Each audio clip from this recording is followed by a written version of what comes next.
Where you currently living at? I'm in Philadelphia. Okay. Yeah. Born and raised there? Nah, I'm from North Carolina, but me and my lady, we moved back like last year.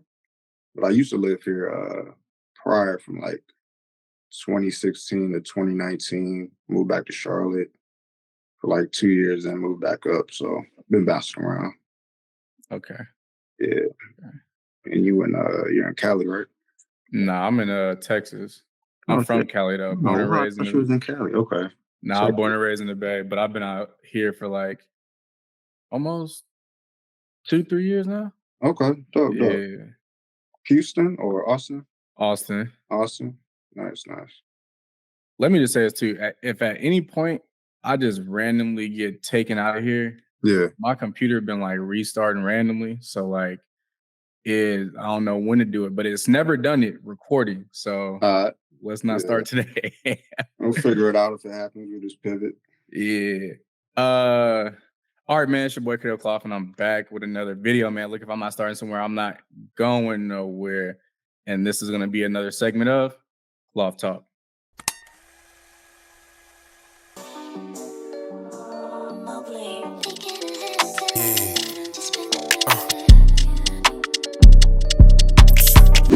Now, again, Kloth Talk is just where I'm grabbing the article titles from Hypebeast, Complex. It's all talking about fashion, sneakers, all that stuff that I love. But we got a real special guest here today. I'm talking a man who has built a platform, somebody who absolutely loves sneakers, fashion, all that stuff that I'm into as well. That's why I wanted to bring him on. Now, let me make sure I'm saying your name right. How do you pronounce your first name? Yeah, it's Najm. Najm? That's what I figured, but I didn't want to be like... Yeah, nah. It's like, it's Najm, but I'd be like, Najm, and he'd be like, yeah, bro, nah, I don't. But without further ado, let's introduce the guest, Najm, a.k.a. Steelojeem on Instagram, right? Okay, cool, yeah. Yep. What's going on with you, bro? Man, life as we said, but, everything's good, busy, but, glad to be on here to chop it up with you. I don't even know when I think I found your account the same time that I found, dude, what's that dude's name? Ron Doug. Okay, yeah. Yeah, I think I found your account the same time, somewhere along the lines during the pandemic. Yeah. And like since then, it's just been like the stuff that you do as far as like your content, bro, it's like, it's top tier. Cause it's like, it's not overly trying to be too much, but it's like you take probably the sharpest, the cleanest pictures on Instagram, bro. Like images, you zoom in, you're then there see the follicles on the floor. Like it's crispy, yeah. I try to do a good job at balancing like camera work and just regular iPhone photos, but make it like natural so it's not, too much. But I try to find that balance because, half the time when I'm taking content, let's say I don't want to use my camera or don't want to bring out, the DSLR. So the iPhone is really all you need to, make it shake. So that's what I started off with doing anyways, iPhone content. Yep. But yeah, we definitely go get more into like your background and like, how you started and everything towards the tail end. But like, let's just go ahead and jump into these articles, get those out the way, and then we'll catch on that on the back end. Let's do it. All right, so this article title reads, Travis Scott Jordan's Jumpman Jack joins this week's best footwear drops. Now, for some reason, I don't know why, I thought this was like the only shoe that they were talking about, but it's a whole list of them. So I kind of want to just go individually through the ones talked about in this article and just kind of see what your opinion is on it. Yeah. What the? Cactus Jack. Hold on, for some reason, it didn't booty me out. All right. Give me 1 second. I'll say I'll rip though. I'm kind of tired of seeing Travis Scott Jordans. Can't lie. I don't think I own a pair of Travis Scotts.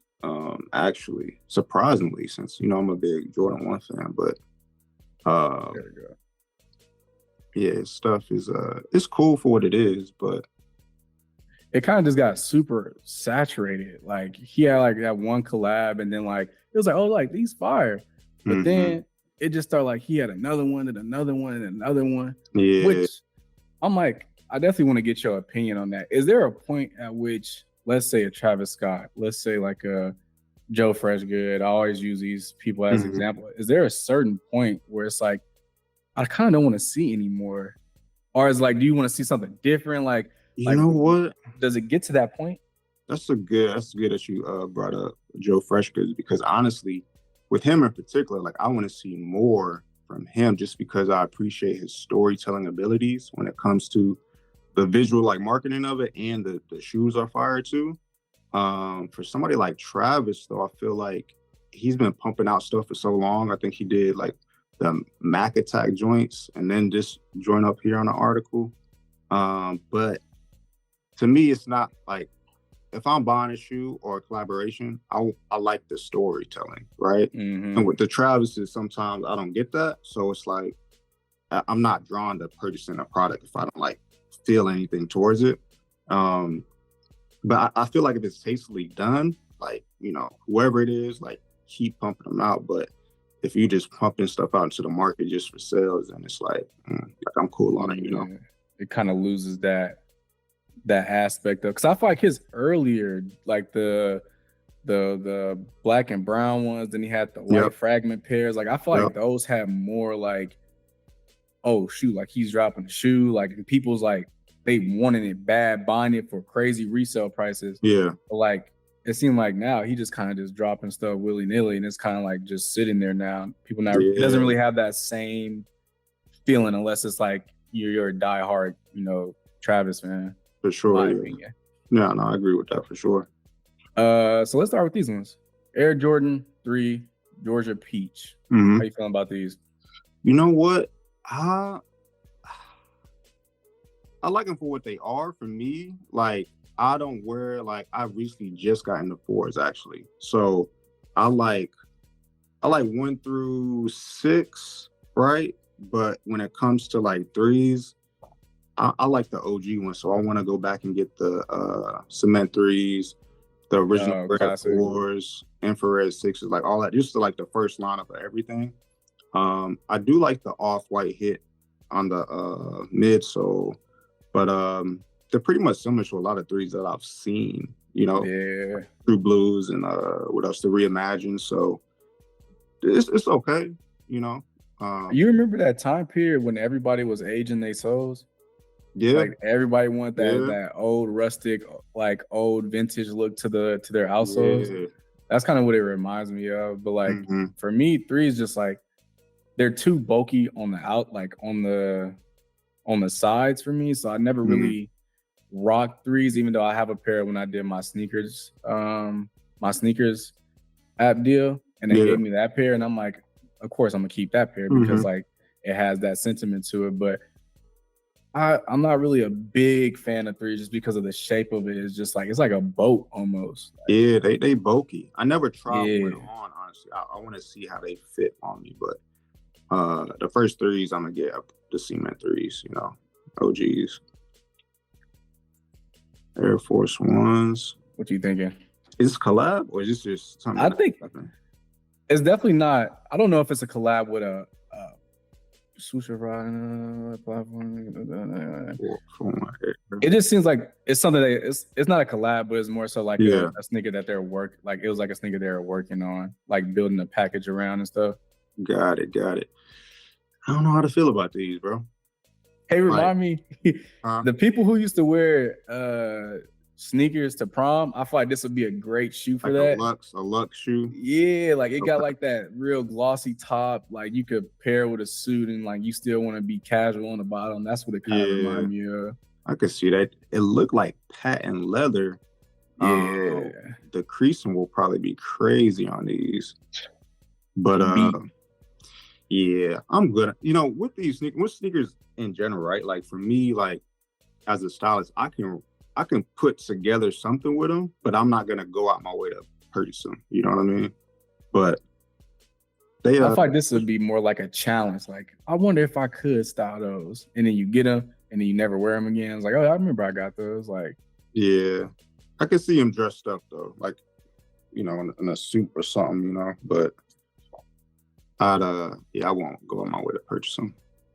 I will say they didn't include the picture but the overall packaging everything that went into this shoe, I was like, this is actually pretty dope. Like, it was like a lot of stuff that was in the box, and like the box itself was crazy, but they didn't include a picture for some reason. I was like, but the overall, the overall thing, as far as like everything that encompasses the shoe is dope, but like, I definitely don't see myself. Okay, New Balance. So this silhouette, the first time I saw this silhouette was when Joe Freshgoods dropped his pair. But I guess it's like they just brought it out of the archives type shit. It looked like a 95, like an Air Max. I think it looks exactly like a 95, especially from this aerial shot, like on the side here. Like, this screams 95. Yeah. Which is crazy that they had this in their arsenal for so long, and like, this is the first time I've seen them reimagine them. Yeah, I'm not mad at these. Like, I would like to see them in person, because I like New Balances too. I have a couple pair, but yeah, I could see myself rocking these, depending on the price point of them. You know, some New Balances are like 160, others are like 220. Oh, 150, that's easy. Yeah, that's not bad. And it's honestly good, because I feel like a lot of silhouettes from New Balance are kind of getting that same Jordan 1 treatment, where it was like, okay, what's next? Like, the people want something different. So I think it's dope. It kind of has like, although it looks like a 95, it looks like, this colorway looks extremely retro. Like, it looks like I'm looking through an East Bay magazine, figuring out what sneakers I want to order. Like, for sure. It got that look to it. Yeah, I'd be interested to see like what new colorways they drop with that silhouette, because they could go crazy if they wanted to.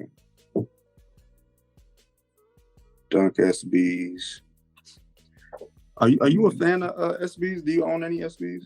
Nah, I don't really. My taste for like footwear has changed drastically. I would say in the past 3-4 years. Like, I have more boots than I have sneakers now. I don't know what happened, but I kind of just been leaning towards boots. But I've never really been the biggest fan of Dunks, SBs like that. And maybe I just haven't gotten the right pair, but like, I just feel like, especially the more recent ones, just feel like, like they're just like, okay, like, cool. Like, nothing really screams out I want them. I do like the Born and Raised ones that came out with a while ago, but that goes back to like the storytelling of the shoe. You know what I mean? Like, I used to rock SBs heavy in college, but now I don't own a pair. But for this colorway, I feel like I've seen this colorway before too. But yeah, for where I'm at now with my I guess taste level, I wouldn't cop them. You talking about these? Yeah, these look solid. I'll probably swap out the laces. I find that's like a little too much. Definitely the either white or blue laces, but yeah, the storytelling behind the shoe I really like. So nice collector's piece. Yeah, these probably be a no for me. Yeah. Nah. Kawhi. But they crazy though. This is a crazy design. You know what? Like, that was a shoe. I don't know what it's called. But it had a pink, what's my man's name? It had a pink underglow and like a black top, but it was a low top of a sneaker that is a basketball player. I think his name was Ant. I don't watch sports, so I'm not big into all the players' names, but they look fire though. And I think I saw Wale rocking a pair, and I wanna see if I can style him right. What's my man's name? I definitely don't know. Many people know I watch maybe 1% of the people who don't watch. I don't even know how I just phrase that. I don't watch sports. Yeah, no, I don't either. I be trying to mask it behind. Nah, I just simply don't watch sports. Yeah, if I see it, what's the shoe? I'll send them to you. Yeah, after this and get your thoughts on them. But they good. These solid though. Like, they cool for what. I'll probably like these a little bit more. Like, just that simple, clean look.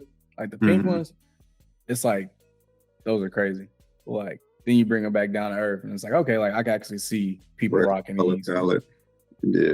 But this is definitely like a basketball shoe. It's not like a casual, everyday, I'm rocking these type shoe. Like, I don't see a lot of people rocking basketball shoes with fits nowadays. Like, you know, back in the day, it was like the KD4s, man, bro, LeBron 8s and stuff, and that whole wave.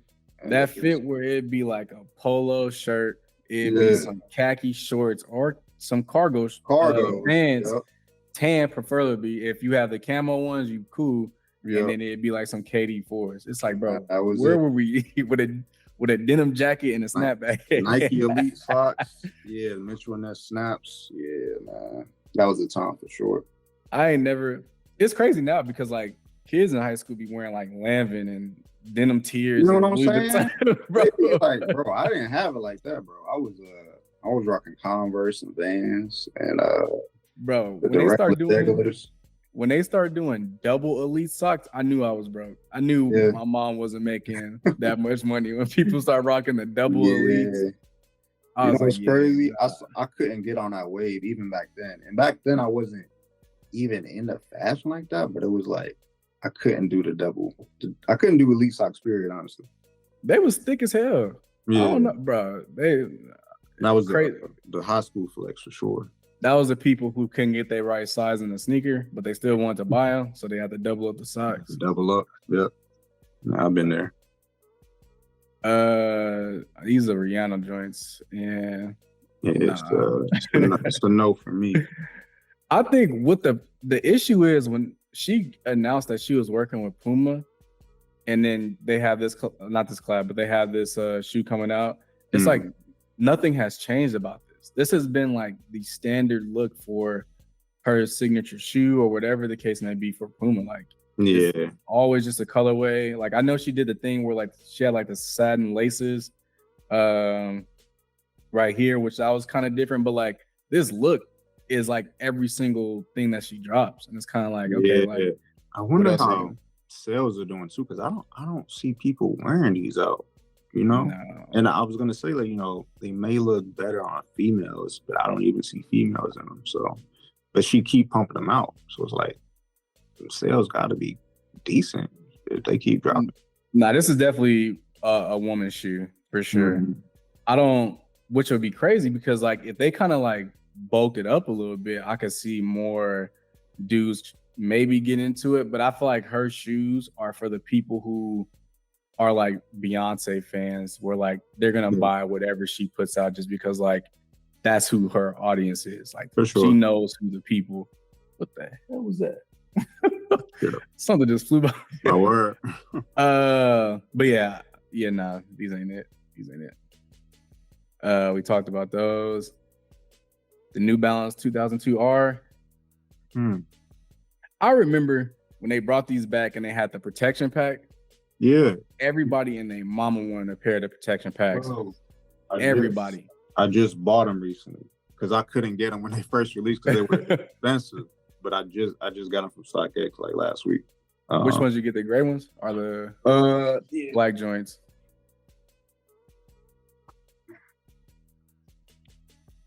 Yeah, the gray ones. The OG joints. Yeah, so these. Those was fire. Yeah. Those was crazy. Because it got all that detail like right there too. And that's how you bring back like, I forget the dude. I know his name on Instagram is Flying Asparagus. He's the one that was kind of like overseeing the protection pack. Like I think that was like his drop. Like that was crazy because like they changed so much of the shoe. Even here, like you see like they don't have like the fringe in here or like that crazy detail. Like it's kind of like a shark bite. Like it was dope when they did that because it brought something new to the sneaker. And I feel like that's how you have a successful collab is when you let people do stuff that's out of the norm of your typical. Like this is the typical. Yeah. When you get the untypical, that's when people are like, oh, like what the hell? Like this is different. Yeah. Sure. So like these, I probably wouldn't care to even, like I wouldn't even look in this direction when if I saw these in person. Even though the colors are fire together. Yeah. I have a couple pair of 2002 R's. I think I have a burgundy pair and a navy blue pair. But they mad comfortable and just like regular general release type shit, like no collabs, you just release. So I do like the silhouette. For this colorway, I feel like it may be a bit too busy for me personally. But yeah, definitely a fan of the silhouette in general. Yeah, he's decent. I'm not even like, come on. Order ones. Yeah, I don't know. I used to be. Nah. It's just there's so many. Like this. Yeah. At what point is it like, okay, like I've seen it all? I think that's what did it for me. It was like, because all I used to wear was like Jordan 1s, and I like heavy, like in collecting, probably had like 35 pair plus. But now it's oversaturated so much to where it's like, bro, I'm gonna just focus on the top tier ones that I really want, like the Unions, Fragments, Fire, Trophy Rooms. And let me just have a select like Bread, Royal, Chicago's obviously, but let me just have the classic joints. Then everything else, you know, I'm pretty much good on. But yeah, the market. You got a pair of the Trophy Rooms? No, that's what I want. I was about to say, boy, how did you get there? Yeah, my next pair, I'm gonna go for the Trophy Rooms and then the Fragments. But Fragments is money, so I gotta save for those. Yeah, honestly, I would still want the canary yellow off-white ones. Like, okay, those decent to me. The Unions always gonna be like, yeah. Like, I don't even think they understood how impactful that shoe was gonna be. But like that shoe was like one of the ones. Yeah, that collab was crazy. It just came out of, because I don't even think I knew who Union was before that shoe drop. And now it's like I'm a fan of everything they do, but yeah, the black and blue pair, yeah, for sure. I recently got the blue pair for my birthday last year, and yeah, they one of the ones for sure. I'm trying to think, is there another Jordan 1 that I would want to have?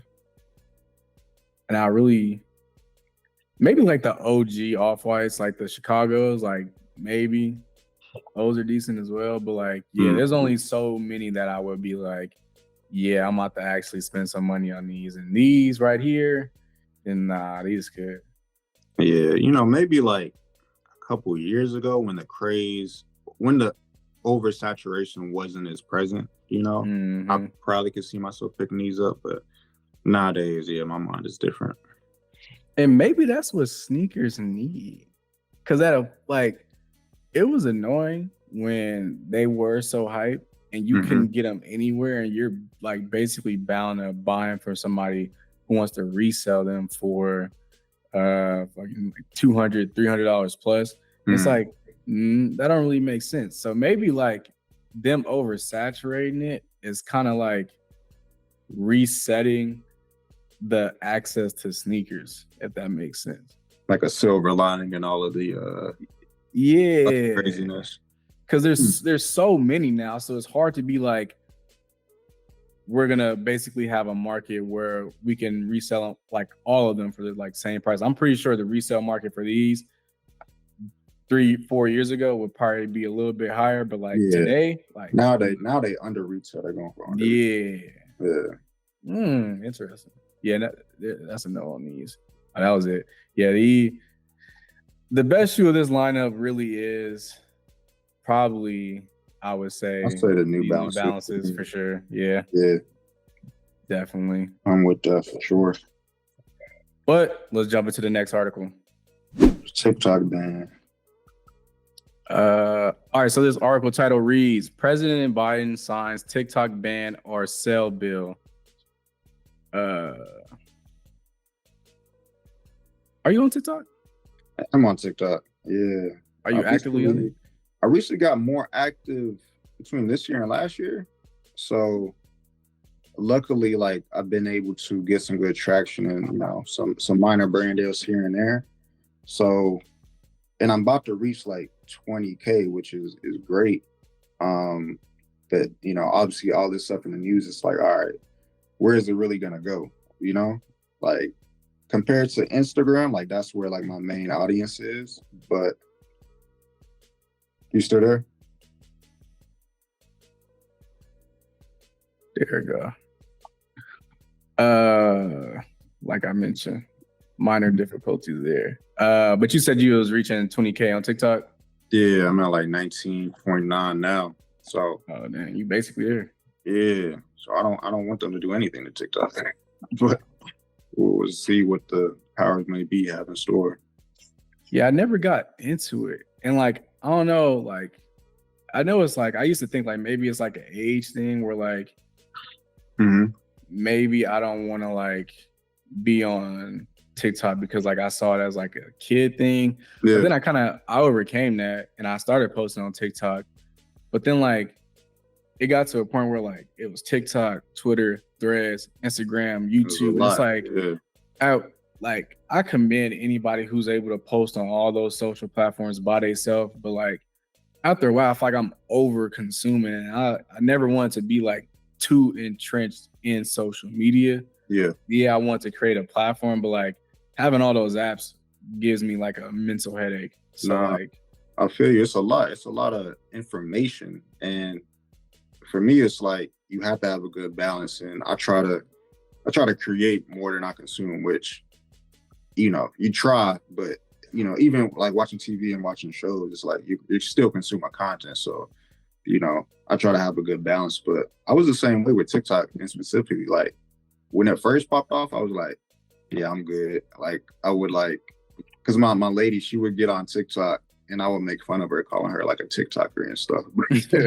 Now it's like I'm in it and I'm making TikTok. So it's like it's just another medium to where you can just express what you want to express. And I like how people can be more vulnerable on TikTok than Instagram. And it's like a different landscape. So yeah, like Instagram, TikTok. I actually want to get into YouTube like you as well, but that's a whole nother beast. That's like, even one person, it's like, how do you manage all of these platforms as a business? So it's a lot for sure. Because I feel like if you pull yourself too much one way, you go pull back in a sense in another way. Maybe like there's people obviously who do both or do all three, and it's like nothing to them. But like once I started heavily getting on YouTube, I started pulling back heavy from Instagram because it was just like, I kind of like, I almost prefer to do long form now than to do short form content. So like, even when I'm like, okay, I'm gonna get back on Instagram, I'm gonna start posting short form. Like I just be like, as soon as I start, I'd be like, oh, God. But then I'll record a full hour video, and it's like, oh, like that felt good. So it's like, I don't know. Like I'd be so like, once I'm like hyper focused on something, I'm like focused on it. So do you like YouTube over the other platforms? I would say I like it because I see the longevity with YouTube. Like there's some YouTubers, even before I was like heavily posting on social media, I used to be real big on like not posting at all. Yeah. But like before that, like there are YouTubers who are still making content today that I was consuming when I was in middle school. No, that's true. Yeah. So it's like that longevity, like they've had like my attention at least at some point in my life, like just watching their YouTube videos. And I feel like there's like a longer lifespan on YouTube than there is on Instagram, like, or I wouldn't say TikTok, maybe, but like there's people on Instagram that like, who started and then like they kind of just stopped. But there's people on YouTube, like you can refer back to those videos like whenever you want to. I don't know. Yeah, kind of like grow up like knowing like who that person is, and you see their journey in a deeper level just because they may be vlogging or just chopping up about a certain subject. So I definitely see that. I'm gonna try to get into that space this year for sure. I just gotta manage my time. Yeah, because I mean, it definitely is a different editing process, and also trying to figure out like, how do I turn this 2-hour footage into maybe 30 minutes or like into like 40 minutes? But yeah, TikTok being banned is I feel like there's like bigger stuff going on in the world, and I don't know why we're focusing on this app. And I think like the biggest one that people always talk about is like all the information that's on TikTok. And I feel like the generation under me, at least, like they are using that almost like it's Google. Like, yeah, let me go to TikTok first and see if I can find date nights. I need help with like this pain problem. Let me see if like there's a video of somebody else talking like there's so much information, but there's also people calling out people like, hey, I work in this job and I was like harassed here. And it's like it's blowing up and they can't control it. And I feel like that's like the main thing they like focusing on. Yeah, I feel like TikTok, it's a good platform to find information, like you said, like a shorter, condensed version of YouTube and Google. Like even I search on TikTok to try to figure out something. You know, like I was trying to open up a jar of this chili crunch oil, right? And it just wouldn't. I'm like TikTok, like let me go to a creator that knows how to do this. But I think another part of it too is like there's so many creators on the app that get paid specifically from TikTok, and taking that away from them will like, you know, affect their livelihood detrimental. So it's like a lot of layers to it. And I hope like TikTok stays, because I feel like it's a good platform to find information, but also just connect with different people in a more less aesthetically pleasing way, like sometimes Instagram is, right? Like when you get on TikTok, it's just authentic and you just see whoever's talking and you're able to soak up some game or information from whoever that person is. But yeah, we'll see what happens with it. They saying even if like it does go into effect, I'm not the most up to date on where that currently is, but they're saying like as early as like 2025 of January. But if like the person who owns TikTok is like, if they want to prolong it and like say certain stuff is like not right or like legal, it can lead all the way into like next year this time. So it's like it's not like an immediate thing. Yeah, as soon as they sign it, it's like it's out the way. Like it's gonna be a gradual like thing, and it may even be prolonged to a point where like we may not even like really care once it is gone, because like we had like another 2 years on it or something like that. Got it. Yeah. If it do go, I mean, something else gonna come and replace it. Literally. Instagram and YouTube are just gonna increase even more with viewership. So.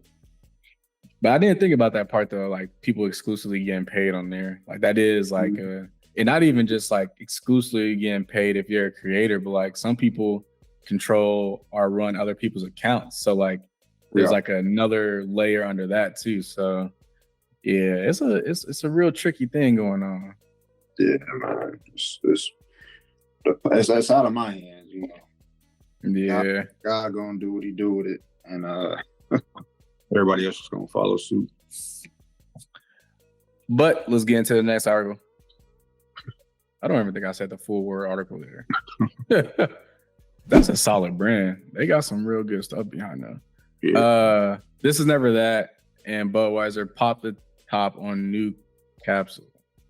I don't know why that was like. It sounded weird saying it. Like I almost. This is cool. I'll rock with it. Like if it's like one of those things where like it makes sense and it fits that brand.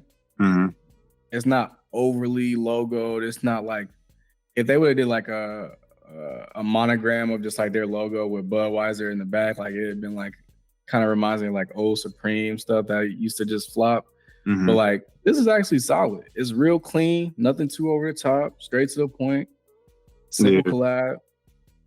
I love the art direction they chose. Oh yeah, the big can, and sometimes, like I said, like that storytelling that sells a product. And if I'm able to look at this like and just really gravitate towards it from an artistic perspective, then I dig it. But Thisisneverthat is like one of my favorite brands too. I love their I love their garments.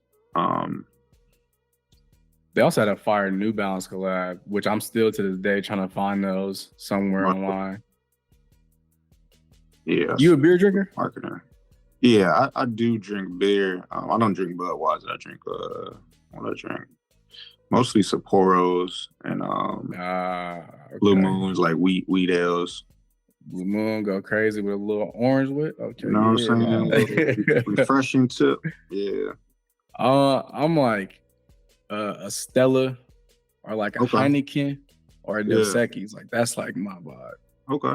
Yeah. Like, but like in the main ones where it's like Budweiser, Bud, Keystone. If you live somewhere that got Keystone, and like those ones where like you could buy like a 30 rack of them. Yeah. Budweiser has never been like, it's always been like the afterthought one. Like I've never thought to buy. Like and Coors Light is probably over that. Yeah, I do like a Bud Light Lime here and there. But back in college days, it was like I ain't know no better, so I was on 40s and this Bud Light Platinums and all that. Where you go to college at? I went to University of North Carolina at Greensboro, so back in down south North Carolina. I heard it's real black in Charlotte. Yeah, man, it's a nice little city, man. It's up and coming, but it's a lot of talent out there for sure, creative talent. Yeah, I can't even. I ain't gonna talk too much about my college days, but yeah. College used to be a wild time. But 40s though, that's crazy. Yeah, You ever drank a Mickey before? I heard of them. I don't think we might have had them, but it wasn't like that popular. It's like a malt beer too, but like it's when I had that, I was like, I will never transition into drinking 40s or anything like that. Yeah. Kids out there, don't do 40s, man. I do like IPAs though. Like I'm in Philly, so it's a lot of breweries here. So a good IPA is always good too. I went through a phase where I was like only drinking IPAs. It's an IPA called Two Hearted Ale. Yeah, they got like that fish on them. Yeah, that's actually smooth. But then also during that time period of only drinking IPAs, I got a gut. I got a real life gut from that 2019 or it was 2019 or 2018. Yeah. It was crazy. Like I was like snuck up on you, huh? Bro, it snuck up crazy. Yeah. And then one day I turned to the side and I was looking in the mirror. I'm like, oh no, bro. I gotta switch something up. Yeah. It can't happen like this. So yeah, I definitely had an IPA phase.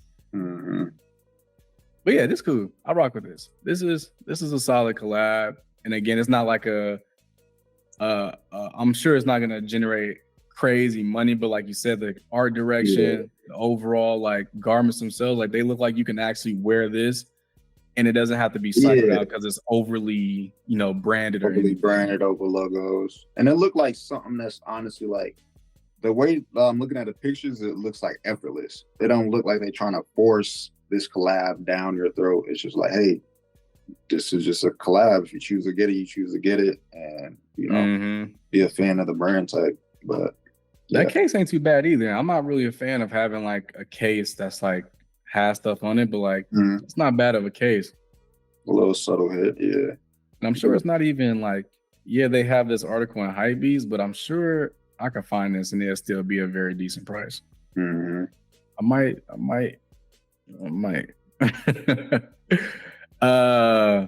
But that is going to wrap up the articles. And as always, being somebody that I've followed, for some years now and just watching you do what you do, I definitely always like to just take some time to know more about your story.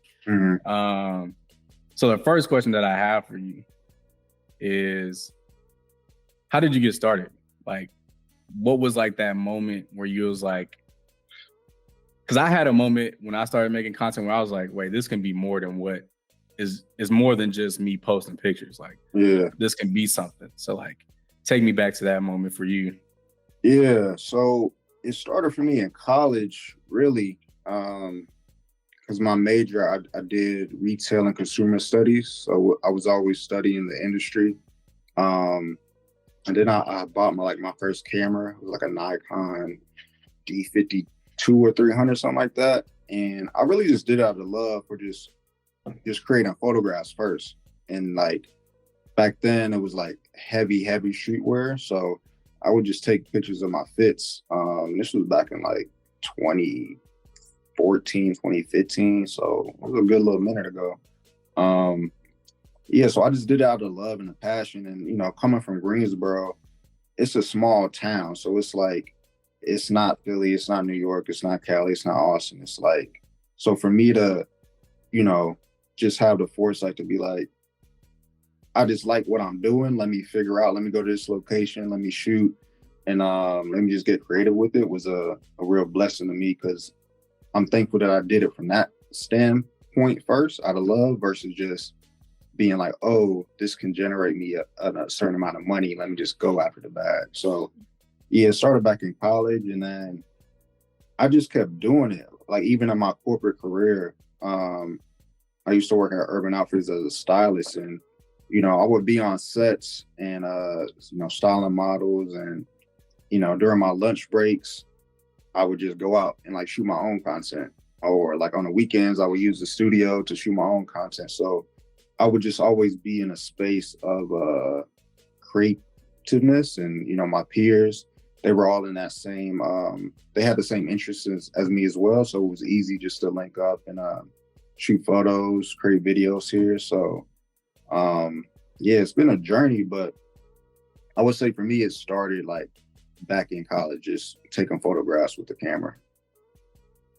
Do you remember your first like partnership or your first collab you did?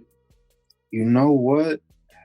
Because back then it was real small. Like maybe I would get just a local brand reach out to me, and they send me some merch, and it wasn't even paid, but I just did it anyway because the merch was cool, and it was like, okay, I'm getting free clothes for this. Like, hell yeah! Like, let me do this. Yeah. So it was a lot of small local brands that I can't remember the name of, but I think my first big one was probably with Converse, and this was back in I think 2019. And in like, I always pride myself on being like business savvy and negotiating deals and all this, but back then I wish I would have known what I know now, but I was still grateful for the opportunity because they had me like on the front page of the website, and I was like one of maybe 5 other creators that was marketing this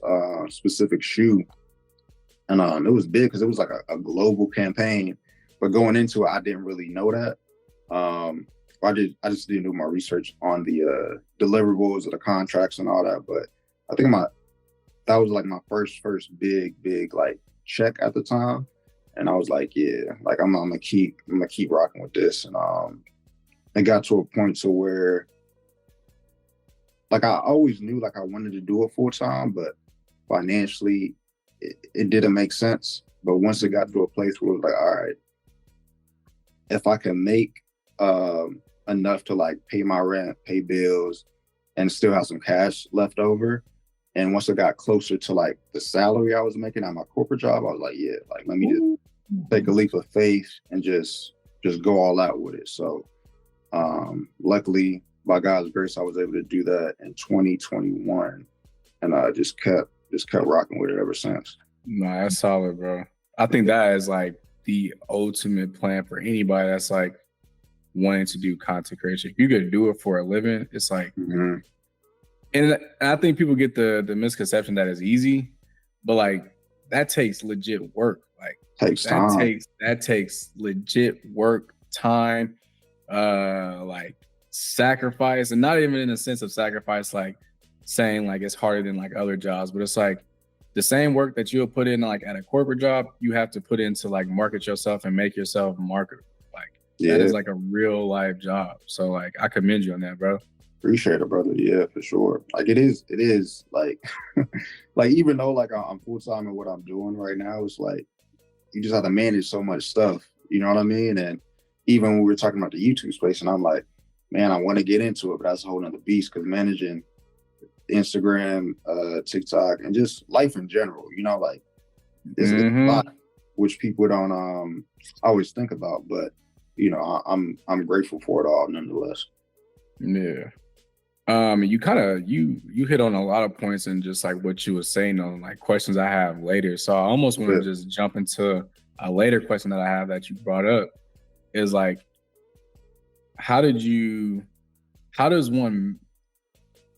what's the way I want to phrase it? What are the best practices when it comes to handling partnerships? Like what advice can you give to somebody that's like, they may have just got an email. They're like, hey, we want to work with you. This is the deliverables and like, the key, like the main like hit points. Like what advice would you give to somebody that like maybe wants to get like a little bit more money or like maybe they want to negotiate that? Like what advice can you give in that space? Yeah, for sure. Like number one, it's like when you are communicating with these brands, like you have to have a certain level of just professionalism, like going into everything so that they respect you and know that you mean business. So you'd be surprised at, a lot of people that just, I guess, don't know how to negotiate or they just haven't taken the time to really learn how to navigate the corporate landscape, and it's really important to, be able to use your words wisely in the email so they know that you mean business. So let's see, how can I break it down? I would say once a brand reaches out to you, they usually give you like, hey, we have this campaign. Here's what we're looking for. Here's all the deliverables. And then they ask you like what your rate is. And then if you have any questions about any specific terms or guidelines or brief, that's your time to ask it. And then you can follow up with your rates. But I would say always negotiate when you can. Like, don't take the first deal that they offer you. Be like, hey, this is what my rate is. And if you haven't taken the time out to figure out your rates, I would encourage any up and coming content creator to do that. I even started out with having a media kit where I would have like my analytics, my demographic, examples of professional work I've done with other brands, and a little excerpt or bio just telling the brand who I was, so that way they can just have it all there and like, here are my stats to prove X, Y, and Z. But definitely include your rates in that media kit as well. And that'll help you just, stand on business when you're talking to these different corporations. So I would say, number one, definitely be professional in, the words you use, typing up the email, even if you need a second opinion, ask one of your homies or somebody that that works in corporate to get a second opinion on, your communication. Have a media kit, know your stats, know your rates. If you don't take your due diligence and time out to really craft those. And then number three is, always negotiate, because, a brand may be coming to you with this, and then you'd be like, hey, well, here's my rates. And they'd be like, okay, we can do that for double the amount they originally asked you for. And if it doesn't align, don't be afraid to cut back on deliverables as well. So if it's like a reel, 2 stories, and like 6-month usage or something like that, and they don't meet your rate, be like, all right, well, I can give you 1 reel, 1 story, 3 months usage. And just test it out so they know that. So first, like, your worth, and they have the respect of you as a creator to be like, all right, here's what he or she is bringing to the table. Let's honor it with this rate and just meet in the middle somewhere. Yeah, definitely. You hit on a lot of good points. And I think, even though I kind of like, since I've taken a step back from Instagram, I definitely have not gotten a partnership in like maybe a year, because like that's where I was the most visible. But when I was getting partnerships heavy, like I feel like it's always like, I always have to remember, like, they're reaching out to you. Like, yeah, I didn't type up an email to send to y'all. So like, obviously you want something that I have. So like, when you say like negotiate, like sometimes it may be like intimidating. Like I remember when Nike reached out to me. I remember when another big brand reached out to me, and I was just like, oh, Foot Locker reached out to me. I'm like, what the, like, yeah. And like, you kind of get starstruck and you don't want to say nothing, but it's like, they reach out to you. So like, they want something from you. So like, that first number is always what they're gonna like. They're also a business, so they're gonna try to offer what is in means for like their budget, but they also try to give a cushion for that too. So it's like, there's more money in that pool pit now. So you you don't ask, you don't even know. And it's always nice to be like, I would, based on this, based on previous partnerships that I've had that have the same deliverables. Like this was the price, and like you'll be surprised. They'll send an email a bit like, okay, cool. Like we're gonna send it over. It's like, exactly. I should ask for more. Fuck. That's what happened with that Converse deal I was telling you about. I said, here's my rate. And it was like, immediately, I was like, damn, could I ask for more? But I'll take it for what it's worth. But yeah, man, it's like, they got the budgets. And I know it could be intimidating for, you know, up and coming creators, but like you said, that they reach out to you. So you should build on that leverage that you have. Be like, yeah, y'all didn't reach out to me for no reason. Like, obviously y'all see something in me. So, you know, let's talk business. Yeah, and I think, cause like it's crazy enough. My degree is also in retail and consumer science. Okay, dope. So like, I didn't even know this was a space I was going to. All my internships was like with like companies like Dillard's or like Macy's and like managerial positions for that. Yeah. So when I graduated 2019, literally 3 months later, the world turned to like shit. Yeah, and COVID. I got furloughed from my job, and like now I'm just sitting at home. And I was like, "What the fuck do I do?" Like in Cali, bro, it was like, you want to talk about restrictions? Like if you wasn't going to the grocery store, or if you wasn't going to get some medicine from a pharmacy, bro, you had to stay home. And I was like, I was going crazy, bro. I was playing Xbox more than I ever did in my life. And I was like, I need something to do. And I just started taking pictures. I didn't know it was gonna be. Like everybody thought it was 2 weeks from work, 2 weeks from school.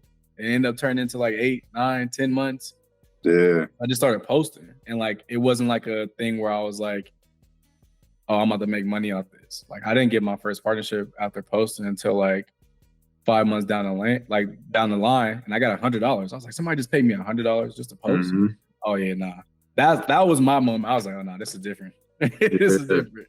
It was only 100, but I was like, damn, like I just posted. That's all it was. Yeah, that's because when you really break it down, it's like, that's what it be. It's like, okay, I'm doing what I love to do, and somebody's reaching out to me for like, and they want to send me free product, and they want to pay me too. It's like, yeah, I'll do that. And definitely I did a lot of those at first. And then, but it gets to a point to where, you know, you don't want these companies to take advantage of you and doing like all the free work. So that's when you have to be like pushed back a little bit. But early on, it's like, yeah, that's just what you have to go through. And it's not even something like you have to go through early on because you're excited to work and get money and get free clothes for something that's your passion. So it's all about the journey. That's what I always say. It's like, look, everybody's journey is different. But definitely cherish those moments to where like you started from. Because for me, like I was doing this 8, 9 years now. And it's like, you know, I put in the work to be able to, you know, to be where I am right now. But, you know, the crazy thing is too, like, I feel like it's so much easier to pop on social media now than it was back then. Yeah. Because people can go on it, yeah. People can go viral and build up their followings like within a year. You know what I mean? Like it took me a while to even reach like 5K or 10K. But now it's like so much is out there and people are like yearning for that content. So I feel like it's easier. Interesting. All right, so like you say it's easier. That's like the perfect segue. Like I'm glad I switched up the order, but like it's easier. So how does one become marketable? Because there's a lot of people who have followers, but they're not necessarily like using it to the best of like their best advantage. And there's people who are small accounts who have great content, but they just don't have the reach. So like, how does one become more marketable? How do they put themselves in a position to get those partnerships, to get those deals and close out on those things? Yeah, no, great question. I think it all comes down to the content you're making. Like whatever type of creator you are, somebody has to aspire to do what you're doing or dress like you or cook like you or gain information about some tech. So they're coming to you for a specific reason, like on your page, right? So it comes down to well curated content, in my opinion.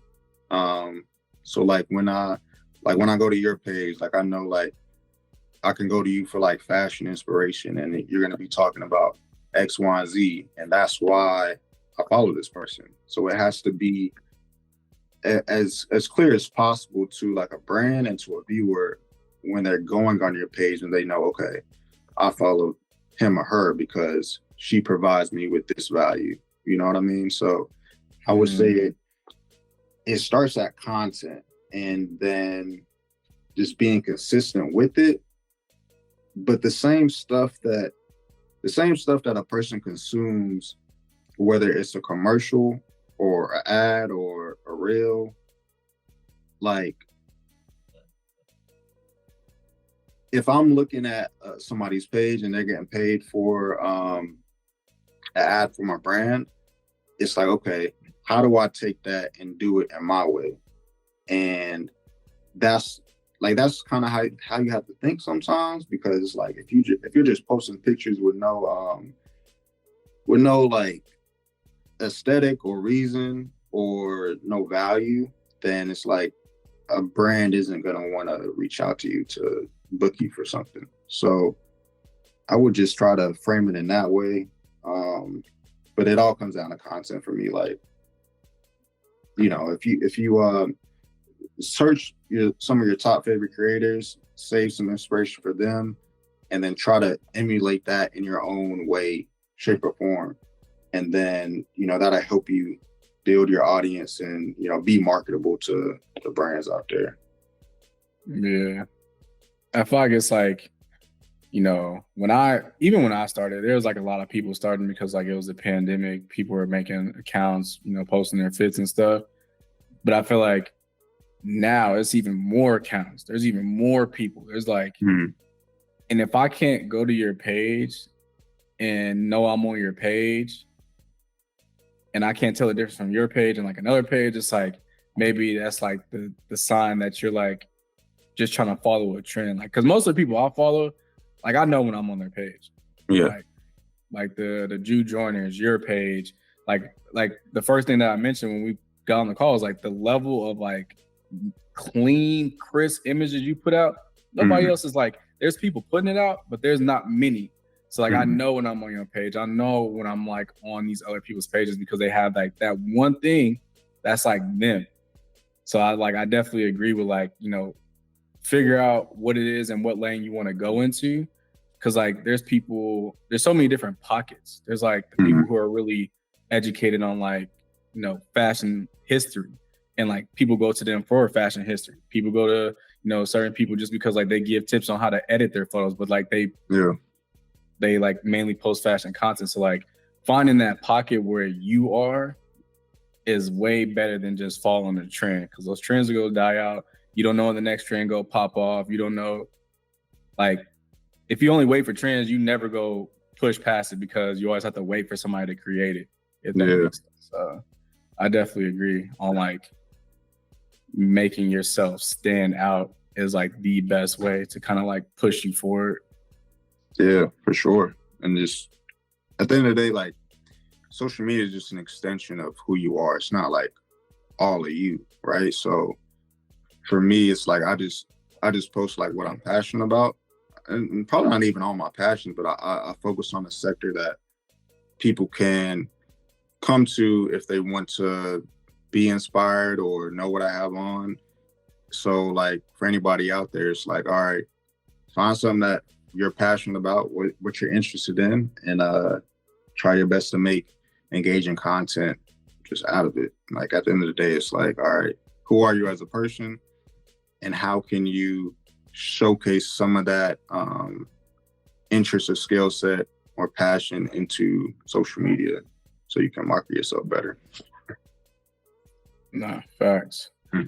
And the last question that I want to ask you is, just because like I feel like it's becoming like more apparent in like the content creator, let's say job, or you know, whatever the case may be, but like the algorithm, the number, like how do you deal with like, are the numbers important to you? Is that something that you hyper fixate on, or is it kind of like, you know, I put it out into the world, if it happens, it happens, and if it don't, like I'm gonna keep posting? Like, how do you deal with the algorithm sometimes being on your side and then other times not being on your side?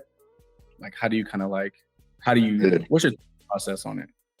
Yeah, good question. Like, it's like for me, like now, well, for a while, it's been like, all right, if I love the content I create, that's all that matters, right? Like, once I put it out, it's out of my control. Like, I can't do nothing. All I can control is what I created, and if I love it enough to be able to put it out, the internet gonna do what it's gonna do. You know what I mean? So to me, it's like numbers do matter, but that shouldn't be like the main focus in why you're wanting to create content. For me, I've been in the ebbs and flows of having high engagement and like low engagement. So I know like I was able to build like a strong, like, all right, it just is what it is sometimes. But when I guess the algorithm does stifle you, it can feel like somebody not trying to let you like win or succeed, right? So, but then again, you know, I've been in situations where like a brand will reach out to me and reference a video that I did and like put it in the email and was like, yo, I want you to recreate something like this for this product. And it'd be a reel that probably only got like 500, 700 likes, which is still like a lot to, you know, some people, but not compared to what I'm used to getting. So when I looked at that, I was like, okay, it really don't matter because the brands is going to still reach out to me for this specific content. So it's like, I honestly go back and forth with it because like, you know, say I do put something out, right? And like, I really spent like hours or a good time working on it, and it doesn't do the numbers that I'm used to or project. And it's like, you know, but at the end of the day, it's like, it just is what it is. It's out of your control. The algorithm is going to do what it has to do. But I find the good silver lining in, okay, say if it doesn't perform well, if I'm just creating something out of passion and then a brand actually loves that specific one that didn't go crazy, then it's like, it's a win-win, you know? Like, I'm not gonna, I'd rather have that over the aesthetic numbers, you know what I mean? Because that's what's gonna feed me. That's what's gonna, you know, make me money. Keep the house over your head. Yeah. No, it is crazy because like, I agree with what you said because like, in the grand scheme of it all, like, yeah, let's say bad numbers for you are like 500. But like one of those people that liked it is a person that sent you the email that got you money to like in the future. So it's like, yeah, always like, sometimes I'll be getting down because like I may have spent like 3-4 hours editing a YouTube video and I post it and it doesn't do well. But it's like, you don't know who's watching your stuff. You never know. Like, they might not even like it. They may just bookmark it and come back to it. And they may be like, I seen a story about a girl who had a YouTube page and like, she only had like under 100 subscribers. Her videos were only getting like 50 views. Like one of those views was Oprah Winfrey. And it's like, yeah, like you would want to see big numbers, but like the person that viewed it is the person that can get you a big ass role. So it's like, you never know who's watching. You never know who's like really keeping an eye on your stuff. So it's like, yeah, it may not perform well, but like, you know, fucking Pharrell might have seen your post. You don't ever know. So like, I think that's like another side of the coin of like, yeah, it may have did bad, but you don't know who actually viewed it for real. Exactly. And at the end of the day, like I said, it's like, all right, if you feel good about it, no matter what it is, and you took the time creatively to craft whatever it is, like that should be that's all that matters. You know what I mean? It's like, if you love what you put out, then just put it out. After that, the world gonna do what they're gonna do with it, you know? And it may be like multiple factors, man. Like the hashtag, the song might have pushed it. Somebody might have reshared it that got a lot of followers. Like there's so many different things that play a role into why a post does well or why it does bad. Like, I feel like you can never really pinpoint into like this one thing. Yeah, man. Like I try to do my due diligence the best way I can. Is like posting at a certain time where my engagement is high, or utilizing like 5 hashtags. But I know some people that really go into the science of like, all right, this is what you need to do to hit these numbers, which I can respect. For me, I'm just not that in depth into it. I'm just like, let me create this and let me just put it out. But I do agree, like, you know, at the end of the day, it's a business too, if you are a content creator. So I understand utilizing what the heck is that? And it's a live event. Yeah. But I understand utilizing the platform to your best abilities to get the numbers you want, you know. But you know, for everybody it's different. Yeah, most definitely. And before I even check out, bro, because you know I'm looking, I feel like we got like the same obsessions, bro. I got so many Funkos in my house. It's ridiculous. Yeah, and man. I see you got the what is that?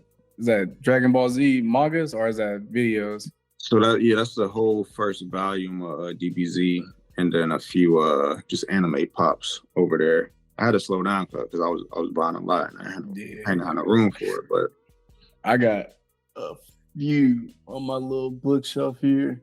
Yeah. So what's like so Dragon Ball Z is obviously up here with you. It's like what's like other ones that fall under that? I really love Jujutsu Kaisen. What else? I mean, Naruto. Currently watching Solo Leveling. What else am I watching? Kaiju number 8. I recently started that. Now you in the trenches for real. Yeah. I'm in it. Black Clover. I like that one.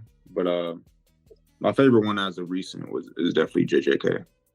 Yeah, I think that's like, I didn't even know when that started it was gonna be what it is, but like I have homies who never watch anime.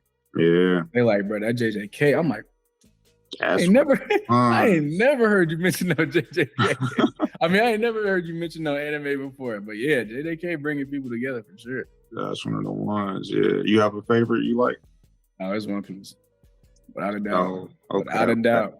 So my homie, he been trying to get me on it, but it's like One Piece fans different, you know. They gonna go to bat for it. They gonna preach for it. But I told him, I was like, all right, I'm gonna start it sometime this year. I just don't know when, but that shit is long. It's long. Yeah, people always try to shy away because it's long, but that means it's good. You telling me something that was created 25, almost 26 years ago can still be running and still do the numbers it's doing? Nah, It's fire. It's absolutely fire. But like, I started, what is this? Yeah, so I got that. Yeah. And then I started reading and I caught all the way up. I just wanted one physical copy. But then I'm also reading this at the moment, Tokyo Ghoul. Oh, okay. Yeah, I watched that anime a while ago. Yeah. So you read the mangas though? Oh, I read, and there's not even a half. I got the Shonen Jump app. I read so much manga. It's crazy. And just in general, I try to start reading more books because I hate that. I hate that phrasing. If you want to hide something from somebody, you put it in a book. So like, I've been heavy on like my Black history books that I've been buying. So I just been reading more, like trying to spend less time on like my phone, less time watching stuff. I've been trying to like actually heal the mind type thing. So. Dang, yeah, I'm on the same wave this year for sure. The goal was to try to read one book a month, but I'm slacking. But I got a few on my list that I'm finished before the year starts for sure. Yeah.